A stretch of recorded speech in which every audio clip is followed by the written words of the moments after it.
This is A Different Brilliant, an Aspect podcast focusing on the strengths, interests and aspirations of the autistic community.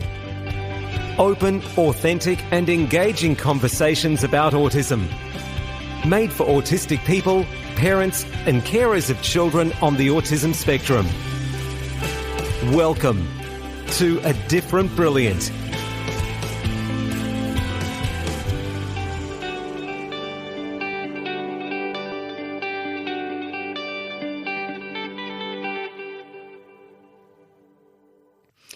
Welcome to A Different Brilliant. This is an Aspect podcast and I am your host, Madeline Jane Lobsey.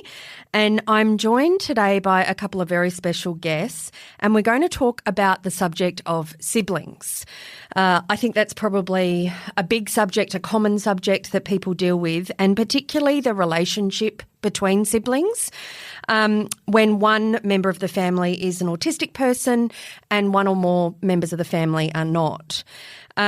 And then how that really impacts their relationship and how parents, when they're dealing with that, can ensure that all the needs of the children are really taken care of. So I'm joined by two guests. The first is Dr. Vicki Gibbs, a clinical psychologist and also the head of research at Aspect, and Amanda Scali, a younger sister of a person on the autism spectrum. Amanda's also a teacher and assistant principal working with students who've experienced mental health, trauma, and maybe even emotional disturbance behaviour. Welcome. Thank you. Thank you. Good to be here. It's really good to have you both here. So we'll kick it off and we'll see where this conversation takes us. But Vicki, I'm going to start with you. So I know you've done a lot of research on many things, but what does research tell us about the experience of people who have an autistic sibling?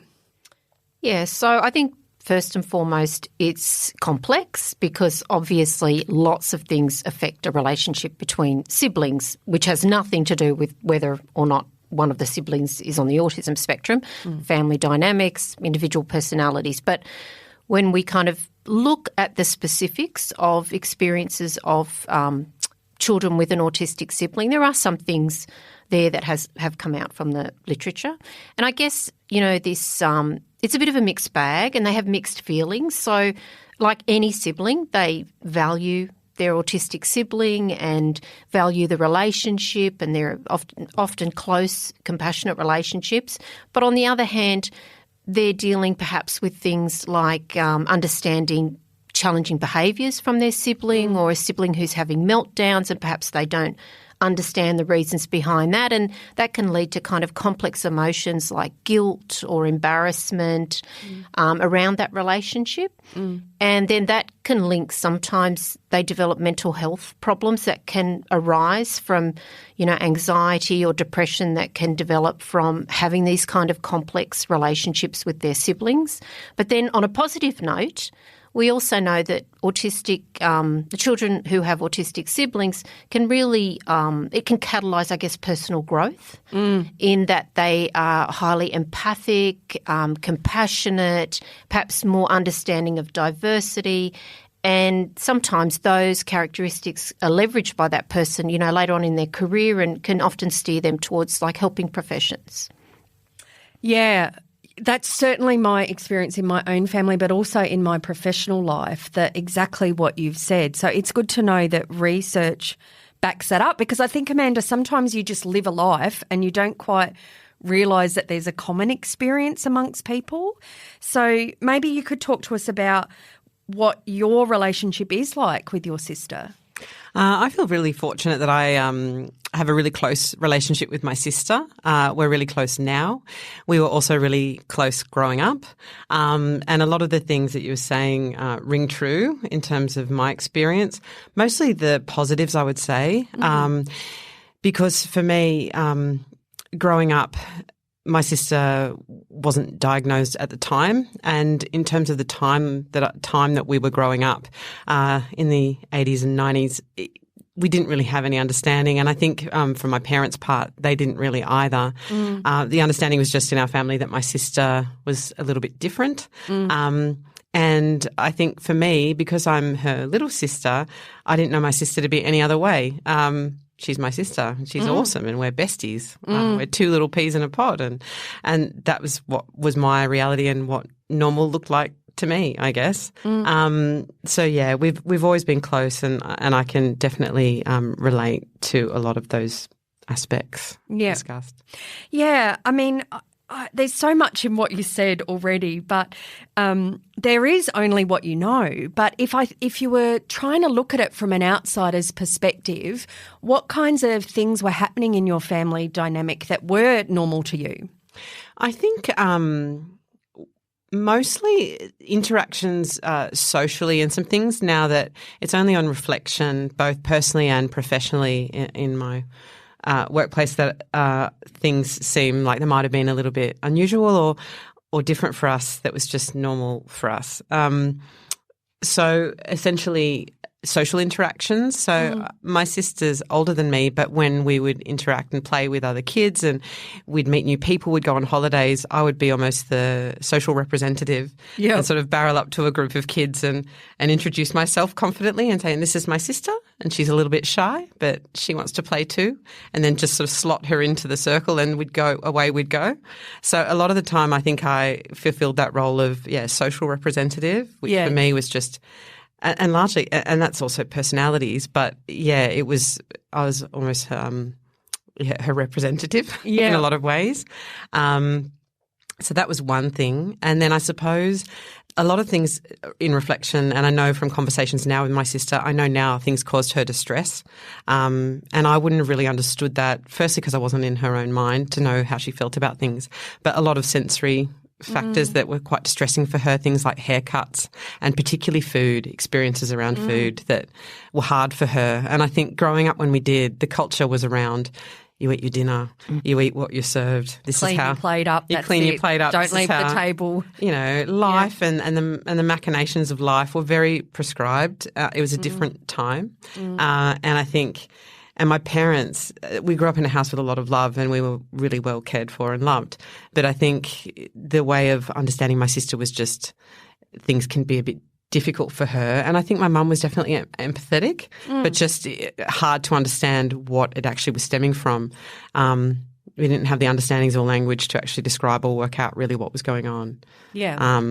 But things now that I think about, and I think in terms of even my sister's, so many of her experiences, things like school, for example, and that's a whole huge topic really. But I think her experiences of school, there was a stereotype in our house that because I liked school, I liked the social element, I liked learning, I was able to, toe the line of the structures that school proposed. It never occurred to me that would be distressing potentially for my sister. And also it was limiting in so many ways, socially, emotionally, and even in terms of her learning, not understanding how brilliant she is and how clever, because I think school wasn't the place for her to be able to showcase that at the time. Yeah. She did well at school, don't get me wrong. I'm not saying that. It was more just opportunities for her. We had a different experience of school and I have a lot of empathy for that now. Yes. But I think it was just, I feel like, we got labelled a little bit of me being more academic, quote unquote, and my sister being less so, and my sister being shy, and using different language to describe what was going on for her, really. Yeah. Yeah, look, I think a lot of what you're saying, even though you're talking about, the 80s and 90s and another time, I think it's still really relevant because I think in most families, you just have the kids you have or the siblings you have and you don't know any different. And I think that's why often it can take a long time for anybody to even realise that there is something going on and you just don't know. And you go, well, that's my sibling and I love them. Yeah. So I think that's probably an experience of people even listening now that's still relevant. So then, Vicki, let's have a look then. If you were going to say, well, how might the experience be different from a family where all the siblings are neurotypical compared to one where there might be an autistic person in there? Yeah, I think there's a number of areas that really stand out, and one would be, maybe having additional responsibilities, so maybe having to step up and help out more around the house, potentially even providing emotional support for their parents. having to defend their sibling from bullying. Just we know that, stigma and discrimination and, young children not understanding a child's behaviour, and then that sibling is going to feel a very strong, push to want to defend their sibling, which is, could happen in any instance, but I think among siblings of autistic children would be far more likely to happen, far more frequent. And then I think a really unique feature for siblings of autistic children is around future thinking and, what's going to be my role, potentially in looking after my sibling when my parents are no longer around. I think they have a really strong sense that, for some on the autism spectrum, that they're going to need some level of support, and the sibling is potentially, and these are conversations often that don't go on, and they're just rumblings that are going on in the minds of the children about, well, what will happen, because they can see their sibling is going to need care, and they also know realistically their parents aren't going to be there always. So it's kind of this underlying potential anxiety that's there around what the future is and what their responsibilities might end up being. Wow. You've really not shocked me, but it's like hit me what you've said, because even in our own household, that's the kind of stuff I think about. But I didn't really think, no, my children are thinking that kind of thing too, even now. Yeah. Well, I mean, I did mention it, but I'm the parent of 3 children, of which one is autistic and now is an adult, and I've got 2 girls who are older, and I know we've had conversations now. Now, when they were children, not so much, but as they've gotten older and I've gotten older, it is very front and centre for them as to what is going to be, the arrangement. So I do think that's something that, potentially is not discussed, but I think is often on the minds of people. Yeah, for sure. Absolutely. So, Amanda, let's then, you're just going on along in life and you got this fabulous sister that you love and you just treat her the way you do. And then way later, she receives a diagnosis as an adult. What was that like? What was the moment of it like? And then has anything really altered since? I think it wasn't like an immediate light bulb moment, because I think it was in the context of my sister understanding more about herself, and being the person that she is so wanting to understand things in detail. And I think the part of the way that she arrived at being diagnosed was in the context of her son being diagnosed, and then her relating so closely to that, and then her throwing herself into understanding him, which helped her to understand herself. And I was, I guess, side by side with her as those understandings were coming to the fore. And I think in terms of what it was like, it helped me understand her, understand my nephew as well, amongst that process, but definitely understanding her over time, understanding our shared experience of childhood with a different lens. And then also going forward, because there was a lot of time where we were adult siblings and best friends and navigating the world and all kinds of things in the adult world, like socialising and studying, working, dating, all the different things out in the world, which had different sets of challenges for my sister to myself. And it gave me just greater understanding of her, and it also gave us an opportunity for me to learn from her and with her about her experience. And it's been a journey. It's an amazing one.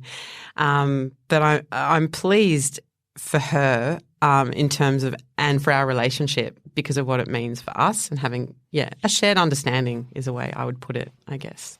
Yeah, I think that can be the real power of diagnosis, is getting that opportunity to open up understanding, and some people can be very anti-labelling things, but sometimes there's real power in it by saying it's this. Yeah, I think it's been much more and I understand resistance to, because as well in my professional field I encounter a lot of parents where I see a lot of resistance to diagnosis, and I can understand the reasons behind that and why, and fears around labels. I think in my sister's case, the reason it was empowering is it just made the world make more sense to her. It made herself make more sense to her and to me as well. And for us to be able to use language that's more respectful, that's more acknowledging, And language is powerful, right, in terms of the way we talk about people and the way we talk about the world and each other.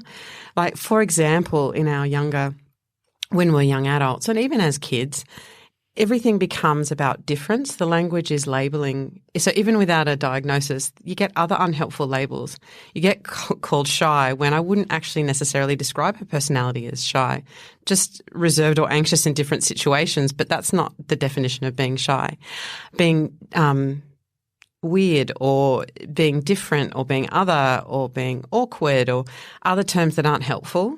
Being able to spin that around and use language that's more empowering and more strengths-based as well, and also giving space and understanding of things that might be really being able to tease out her strengths and talk about those, and then talk about the things she finds challenging and the correct language around that rather than stigmatising or using labels. It's been really helpful.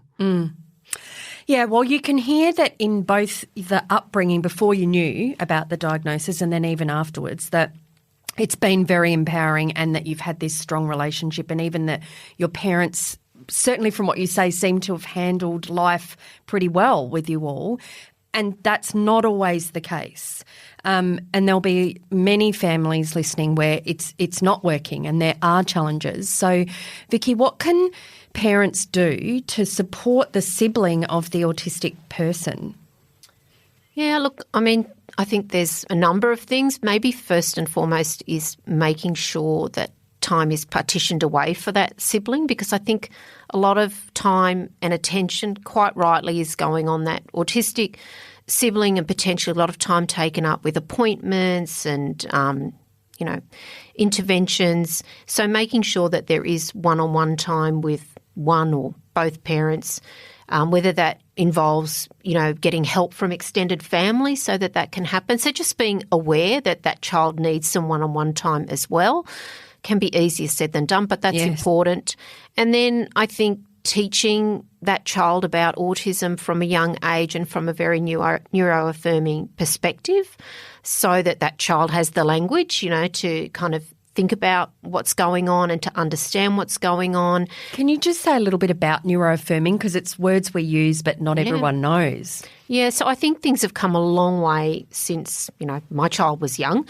In those days, it was just a given that your child got a diagnosis of autism, and that was just all about they're different from normal children, and the aim of the game is to make them as close as possible to normal children. That was what the intervention was about, was closing the gap between them and normal development. And that meant teaching these children to potentially behave in ways that were not natural to them, and also teaching them in a way to hide potentially things that were natural to them. And with the best of intentions, I'm putting my hand up, I had the best of intentions, but that was the thinking. We've come a long way since then. And so we use this term neuroaffirming to talk about the fact that we understand that being autistic is a way of communicating and seeing the world that is authentic to them. And that, of course, we want to help them learn skills that are valuable to them, like being toilet trained is very valuable, being able to communicate is very valuable, being able to learn is valuable. But we don't want to wipe out aspects of them like, there's only one way to play, for example. You have to look at people when you talk to them because that's what normal people do. You have to like playing in groups because that's really good because that's what other children want to do. So it's kind of thinking carefully about what we're encouraging for that child, and always being mindful that we're letting them be their real self, but helping them develop skills that are valuable to them in their life. Yeah, it's pretty amazing what you've just said, because I was just thinking about a whole dynamic of siblings, and everything you've just said is empowering for everybody.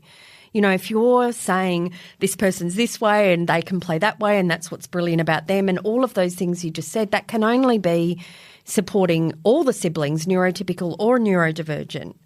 It takes a lot of pressure off, because if in your mind the aim of the game is I have to normalise this child, you do come to learn over time this strategy is not working. I actually can recall my daughter saying to me, we'd taken my son to a birthday party and he did what he did back then, which is played on his own with whatever interested him and all the other children.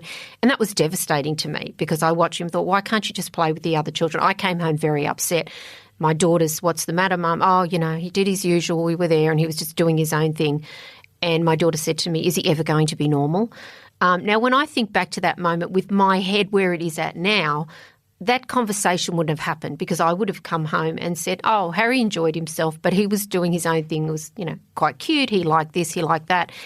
And we wouldn't have this pressure, if you like, that he's supposed to be doing a certain thing. So it's a huge load off when you can take that perspective and just say, my child is the way he is and I want him to be the best way that he is, not I want him to be something else, because it really doesn't happen. And even when it looks like it happened, and this is kind of talking probably from other children that I've seen in just my experience clinically, even when it looks like it's happened, really you've kind of trained them to behave in a certain way, and that's where we get this masking and camouflaging. They're acting. So it might look okay on the outside because, oh, okay, great, they're pretending to do this and pretending to do that, but it's not really serving them well as a person, which we've come to learn from autistic adults and the effect that has on them of pretending to be somebody they're not, and that's the way they get accepted. So I guess that's kind of the whole neuroaffirming story. Yeah. Man, I think we could keep going. This is like an entire podcast by itself, but we'll leave it. We'll pause on that bit for now. And then maybe, Amanda, we could talk about, you've had what for some people would be a unique experience growing up with an autistic sibling. How do you think that's shaped you? I want to say in your career, but also as a human being. That's a big question. I know. And I think it's something that you're not entirely conscious of, that you meander through life and don't reflect necessarily on all the aspects that impact your choices and how you are. But I think what I learnt from growing up with my sister, and it's quite emotional, just touching back on neuro-affirming language and what you were talking about there, I think that rings true to me. And I feel a lot of empathy for what my sister must have gone through in the fact that she didn't really have that experience growing up. She was of the generation of being taught to mask or to behave in a way that she was expected to. And I know that growing up, she was so loyal to me and protective and wonderful. And I do believe that I reciprocated and loved her for who she was and is now. But I think in terms of being an advocate for her, to be able to be herself, I think that's what I would have loved to have been. I think I imagine if you ask her, I think I was loving and we had a closeness and we still have a closeness. But that's something, in terms of turning back the clock, that would have been so valuable for her to be herself more authentically. But I think in terms of how my experience has shaped my life, I think it's made me quite – like one thing I really love about my sister is she's so authentic. And that rings true of a lot of people in my life who are autistic and in my professional life. And I just love that authenticity, and a warmth and kindness and loyalty are some of her strengths that she brings to the forefront. So I think in terms of just as growing up, she was supportive of me always. I think it's that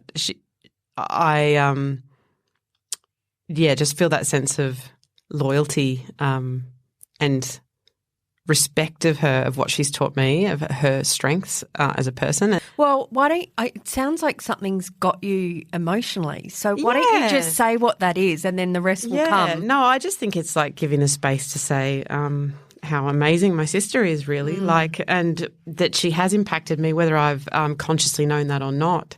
I think I've moved into a space of, I've always been a teacher, but for most of my career I've worked in the specific field of supporting students with additional needs, neurodivergent students with different challenges and trauma background in their lives.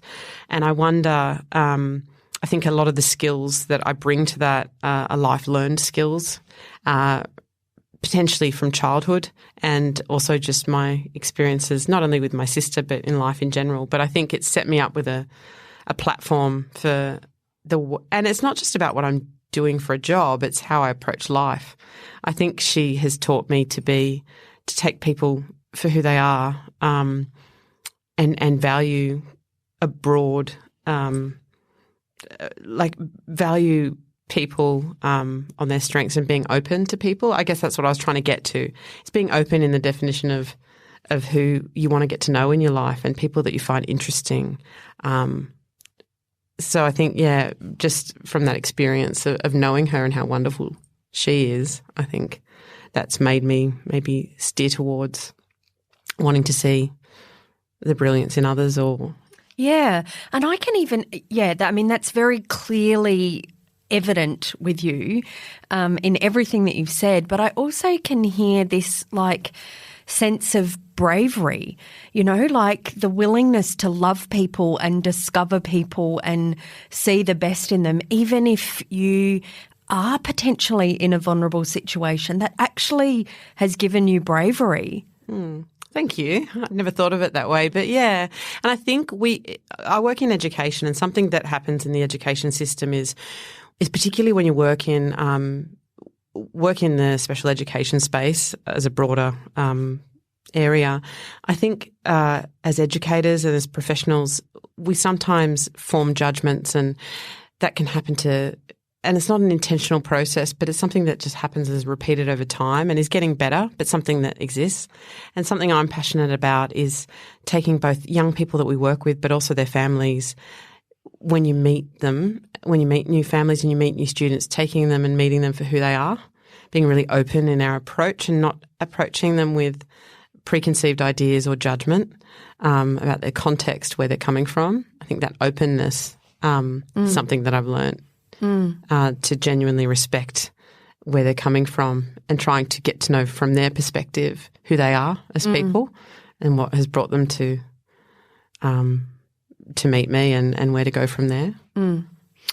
Oh, man, there's so much I can hear in this. And another thing I can hear, Vicki, that maybe you can speak to is there's also this sense of resilience, like building between siblings, this kind of bond, that thing you talked about protecting one another, or maybe long into the future they'll be supporting each other.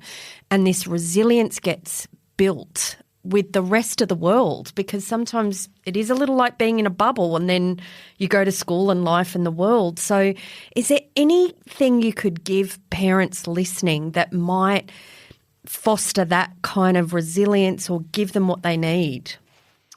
Yeah, I mean, I think, what we talked about before, about giving them that full understanding about autism, and from that perspective, being mindful of that child's mental health, being not hypervigilant, but just vigilant about how that child is coping. And if there is a sense that the child is having difficulty coping, getting them the support they need so that they can learn their own coping strategies.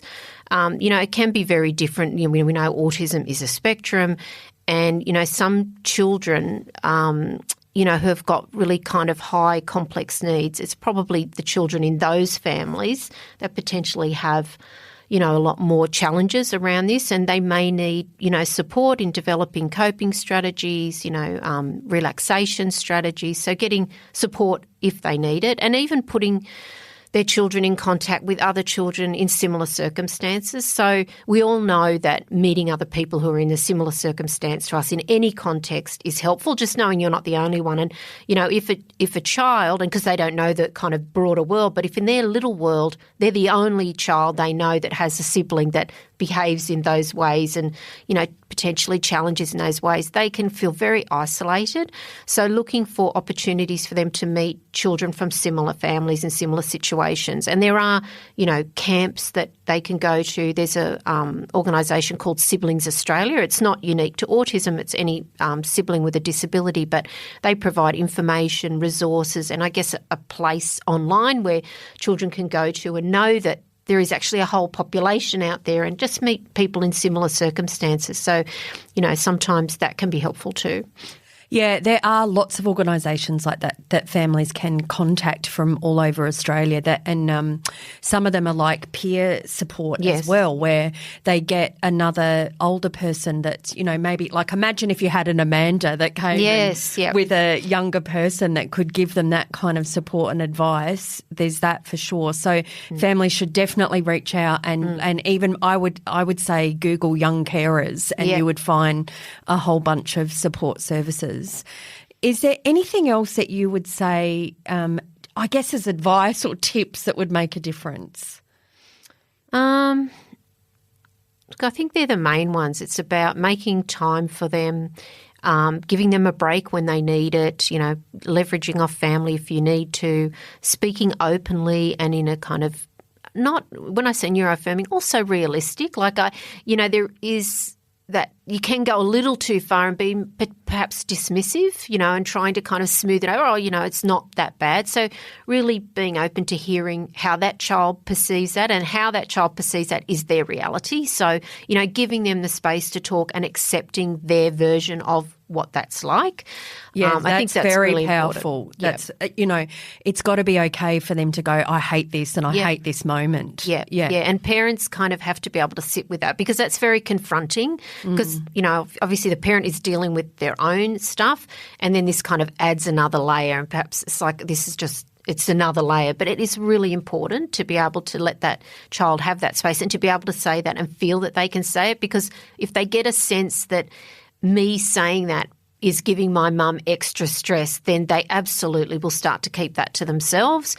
And then, those risks of mental health problems is exacerbated if they don't have that opportunity and don't feel that they can express themselves. And I guess if a parent really is at that point where they think I can't, hear this myself, getting that professional help so that child has an outlet, somebody to talk to.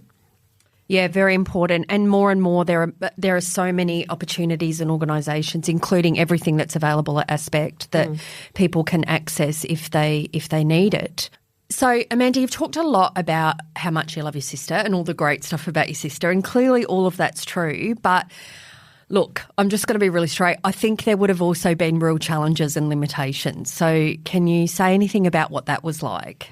So when we were younger, there was a lot of pressure on me to be academically high performing. And I guess that's because I liked school, but also because, I achieved. And so that was an expectation. And I think subconsciously, whether it was intentional or not, it evolved into different goals and expectations of my sister and myself. And I think there was an expectation that I would definitely go on to further study. And that was where it was sort of set both by me but also expectations of me. So I think the expectation was I would go on and study, and I think it meant that there weren't the same goals set for my sister. And looking back now, she's so capable, intelligent, brilliant, but it wasn't the expectation of her to immediately go on and study. And I think that was a product of school.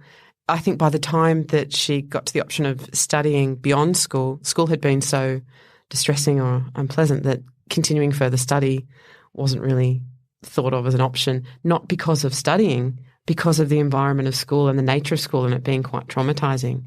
So I think in terms of how we were raised, there were two different pathways. And what was her pathway like? I know it's really hard when you love someone and you don't want to diminish them in any way and you never have, but what was the goal, honestly, for her? What was everybody saying? What was everybody hoping for? To be okay, to get a job, to in terms of the goalpost just being different, just not having that high expectations culture for her. And I mean, when you look at us now, and I think something powerful to say about me and my sister is she's amazing. Like I think professionally we have very similar lives, but she's just, she went on to pursue university studies a little bit later, and that was when she understood more about herself and when the timing was right for her. And that's incredible in terms of the fact she's gone on to do that, because I think the expectations when we're younger just weren't there, or that it didn't encouragement. Foster that for her. Yeah, I think that word you're saying, fostering that for her, I think it was an expectation of me, but it was an opportunity missed for her. Because in terms of study, She is much more of a diligent student than me in terms of she is, in terms of when I talked earlier about her diagnosis, she wanted to know everything. Yeah. She's such a dedicated mother and but you fit the school mould. Yes. Or even the life mould, and quote unquote, she didn't. That's right.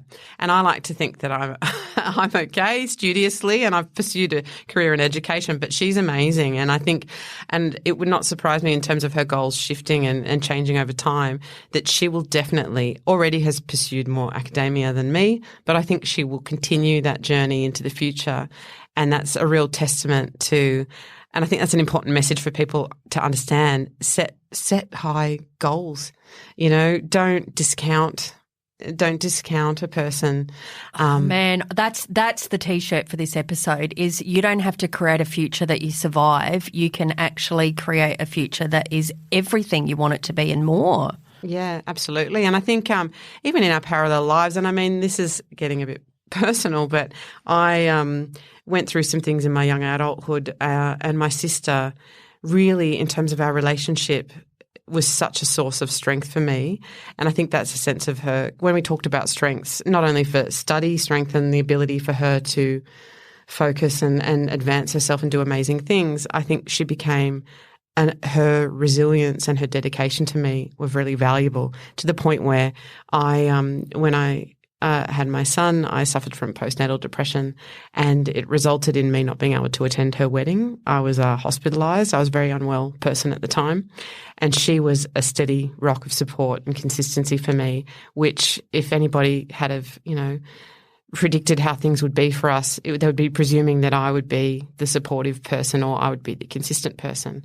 And I like to think that since that time I've been fairly supportive and consistent, but that's a massive thing for very close siblings, for one not to be able to attend the other person's wedding, and the way that she managed that and handled that and supported me when I needed it was amazing. So I think people need to understand that it goes both ways. All right, Amanda, is there anything else you'd want to say about, words of wisdom for what it is to be a sibling of an autistic person? I think it's a gift. I think it's something that, in terms of, it's an experience that will make you resilient and teach you things about the world. It will set you up for great things in life, I think, and give you the potential for really close bonds with your sibling or siblings, as it were. I think also resonating with some of the challenges there as well, because that's something I probably haven't commented on as well, but that does ring true in terms of making sure that you have the supports there, and that the way you're experiencing the world is validated, and that you feel that you're supported. I think it was interesting. I was just reflecting on it as you were speaking, Vicki, and I think, perhaps that's something I didn't give myself enough permission at the time, looking back in terms of how I felt about things maybe.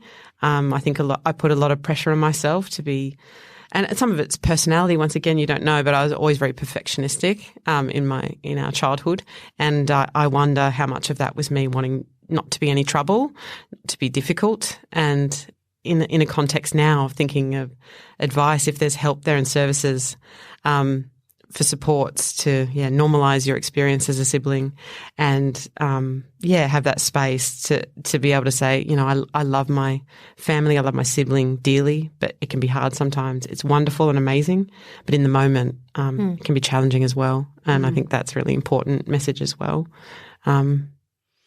Yeah, I think that's probably one of the most critical things that we've said, is the freedom for parents, for siblings, for the person themselves, for all of us to have those moments where we can say, I really hate this, and it doesn't mean there's any less love or any less respect or admiration or all of those things. But I guess the freedom from both sides, as a carer and as the autistic person, it's just as important that you have the freedom to be. Yeah. Well, maybe that's the bumper sticker from today. If we make a T-shirt or a bumper sticker, that's it. Well, I just really appreciate your time and your wisdom and your hearts, because this is a passionate personal issue, and thank you for the conversation today. Lovely talking to you. Thanks for listening to A Different Brilliant, an Aspect podcast focusing on the strengths, interests and aspirations of the autistic community. If you would like to learn more, visit our website, aspect.org.au, to listen to past episodes or send us a message. Make sure to like or subscribe to A Different Brilliant on your podcast app.